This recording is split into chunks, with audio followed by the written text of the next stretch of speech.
দুই কদমে চুমু খাবো, দুই কদমে চুমু খাবো, চরণ ধুলি মাখবো গায়, পাইলে নিরালায় গো নবী, পাইলে নিরালায়। গ্রামাঞ্চলে মানুষ দৈনন্দিন যে কোনো সমস্যায় পতিত হলে তারা কবিরাজ, ঝাড়ফুঁক, তাবিজ, বিভিন্ন রকমের মন্ত্র। আজকের এই বিষয়টি নিয়ে আলোচনা করবেন প্রখ্যাত আলেমে দ্বীন শেখ আহমদুল্লাহ। চলুন বিষয়টি দেখে আসি। গ্রামাঞ্চলে মানুষ দৈনন্দিন যে কোনো সমস্যায় পতিত হলে তারা কবিরাজ, ঝাড়ফুঁক, তাবিজ, বিভিন্ন রকমের মন্ত্র এবং কবিরাজরা আংটির মাধ্যমে সমস্যার সমাধান করে। এগুলোকে শরীয়ত সম্মত পদ্ধতি।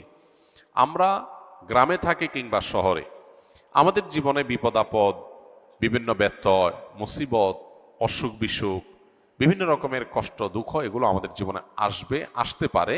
এটা আমাদের জীবনের অংশ। আল্লাহ জীবনকে এভাবেই করেছেন যেখানে সব সুখ দিয়ে ভরা থাকবে না, সুখে দুঃখ ভরা থাকবে। এখন যখন আমাদের কোনো কষ্ট হবে, দুঃখ হবে, অসুখ বিসুখ হবে, বিপদ আপদ হবে, আমাদের একজন মুসলমান হিসাবে প্রধান এবং প্রথম করণীয় হবে আল্লাহর দিকে মনোনিবেশ করা, আল্লাহর কাছে দোয়া করা, সাহায্য চাওয়া। নবীজি সাল্লাল্লাহু আলাইহি সাল্লাম বলেছেন, তোমাদের কেউ তার পায়ের জুতোর ফিতাটাও যদি ছিঁড়ে যায়, সে আল্লাহর কাছে দোয়া করবে। মনে করতে পারি আমরা যে এটা আবার কি এমন বিপদ যার জন্য আল্লাহর কাছে দোয়া করতে হবে। মূলত আমার পায়ের ফিতা ছুটে গেছে, আমি এটা ঠিক করে ফেলতে পারবো হয়তো, তারপর আমি মনে মনে আল্লাহর কাছে দোয়া করবো, আল্লাহ এটাও একটা বিপদ হতে পারে, আকারে ছোট, আপনি সাহায্য করেন যেন সহজে আমি রিপেয়ার করতে পারি, এটাকে সারতে পারি, ঠিক করতে পারি। এই মেন্টালিটি থাকতে হবে। তাহলে বিপদ আপদে আল্লাহর দিকে মনোনিবেশ করা, এটা আমাদের ঈমানের গুরুত্বপূর্ণ একটা দাবি। কিন্তু আজকাল বস্তুবাদ আমাদেরকে এমন ভাবে গ্রাস করে ফেলেছে, জ্বর হলে, শরীর ব্যথা হলে আমরা নাপা খেলে ভালো হয়ে যায়। এবং এর কারণে এই নাপা বা ঔষধ, মেডিসিন, ডাক্তার, ট্রিটমেন্ট, এগুলোর প্রতি আমাদের আস্থা, বিশ্বাস এমন লেভেলে চলে গেছে, আল্লাহর দিকে আমাদের মাথা যায় না। যখন আমাদের দেয়ালে পিঠ থেকে যায়, যখন আর কিচ্ছু করার থাকে না, তখন আমরা এবার বলি একটু আল্লাহর কাছে দোয়া করি, আল্লাহর কাছে সাহায্য চাই।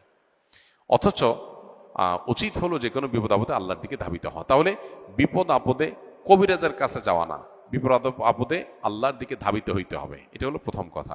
এর পাশাপাশি সে বিপদ দূরের জন্য জাগতিক যে স্টেপ আছে, অসুখ হলে ট্রিটমেন্ট করা, ডাক্তারের কাছে যাওয়া, বিপদ আপদ হলে সেটা দূরের জন্য বিভিন্নভাবে চেষ্টা করা, সেটা আমরা করব।